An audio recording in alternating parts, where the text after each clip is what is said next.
overwhelming, forceful economic calamity.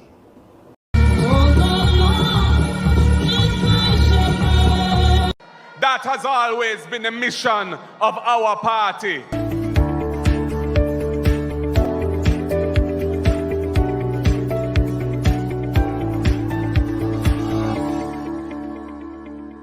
Hello, JPU family. Welcome to another episode of Jamaica Politics Uncovered. Big question today, guys. Have you thought about what it must have been like to be the finance minister of Jamaica during the COVID-19 pandemic? If there was a job application during the pandemic for finance minister, I don't know how many people would have applied for that job. I certainly wouldn't apply for that job. We all remember the pandemic, and especially the economic challenges that it caused globally, let alone little Jamaica with only a population of 3 million people, a country that relies heavily on the movement of people, goods, and money. Listen to Dr. Nigel Clarke in a very candid interview talking about the challenges Jamaica faced during the pandemic and the challenge he faced as the country's finance minister at the time. Overwhelming, forceful economic calamity. And when you ask me about it, I can only, what just comes to mind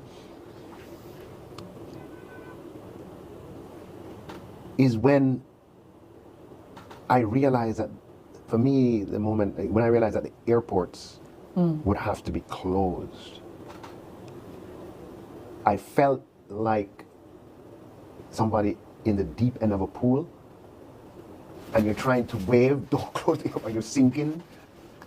Yes. Because I knew immediately what that meant. Nobody thought that we could ever survive a closure of the tourism industry. That's where all our foreign exchange comes from. Yes. So it was just it was, and that is what I just recall the macro pressures of that time, which are just absolutely significant. There's $4 billion of tourism inflows that come in every year. $4 billion, which dried up. So then you have two sides. You have your fiscal side, which is your revenues and expenditure. And then you have your external side, which is your foreign exchange coming in and foreign exchange going out. And both of those were seriously impaired. Yeah?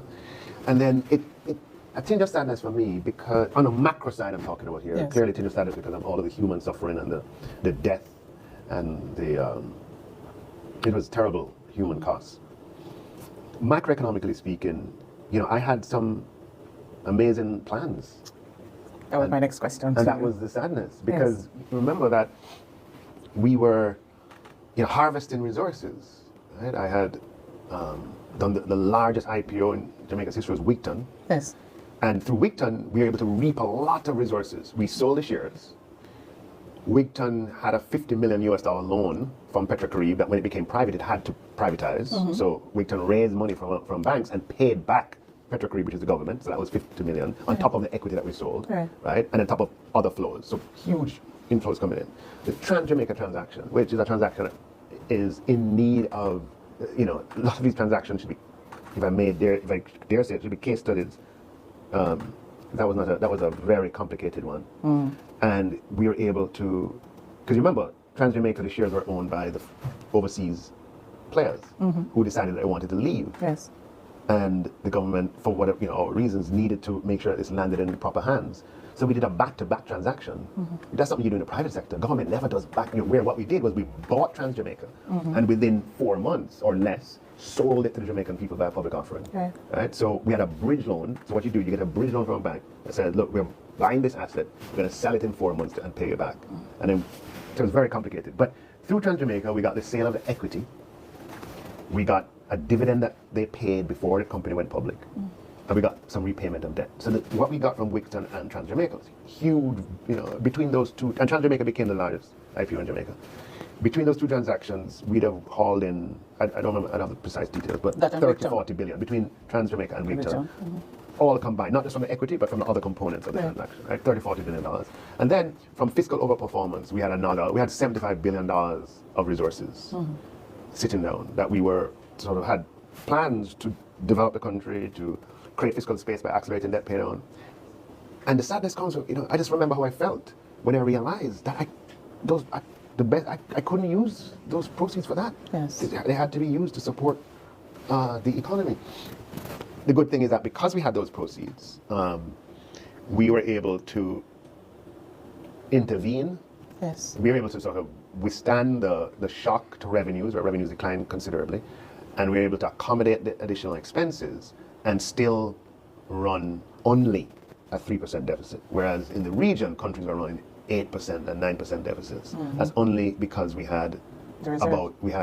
we had at the time, we had at least 3% of GDP in resources on hand. But it kind of teaches a lesson, in Jamaica, that you can't always have buffers, always have reserves. It's very important. Jamaica is just too open to economic shock. Some of the plans that you had for that period, so we can't walk back COVID, it happened. But if it didn't, what would be some of those plans? Well, we essentially lost 3 years of public investment, of capital programs, because of the economic effect, and also because of the policy diversion, right? The policy focus was on recovery from COVID, which we achieved in quick time, but that's where we were focused. That's where the cabinet time was, that's where ministerial time was. And, in the game of politics and so on, you can't go to the electorate and say, hey, Yes. you remember COVID, we lost 3 years, you have to give us something for that. Yes. Yeah, nobody There's is no gonna, blights. No, there's no blight. Nobody's going to remember that. Yes. But simple examples would be, we'd have had the 100 garbage trucks 2 years earlier. We would have had the 300 buses 3 years earlier, or 2 years earlier, right? I wish this interview was longer. It was brought to you by the Jamaica Gleaner. Credits to Gleaner for this video. Anyway, guys, it was a time indeed, as Dr. Nigel Clarke puts it, as an economic calamity facing the world. One that we had never seen in our lifetime and hopefully will never see again. But Jamaica survived. And to be honest with you, Jamaica was one of those countries that I was very concerned about when I realized what was really happening around the world from this pandemic. I was concerned that our healthcare system would collapse. I was concerned that our economy would collapse. I was concerned that crime would increase in terms of looting and social disorder. Guys, I really anticipated the worst for Jamaica. Thank God we had steady hands navigating the country. Guys, you see, this moment of reflection brings me back to when the police arrested the gentleman who came out on video saying that him nah go in when the pandemic came and the lockdown and curfews were activated. And when I reflect on that moment and I talk about social disorder, that moment could have been the catalyst to social disorder, if the police them did not act swiftly and show that, listen, this is serious.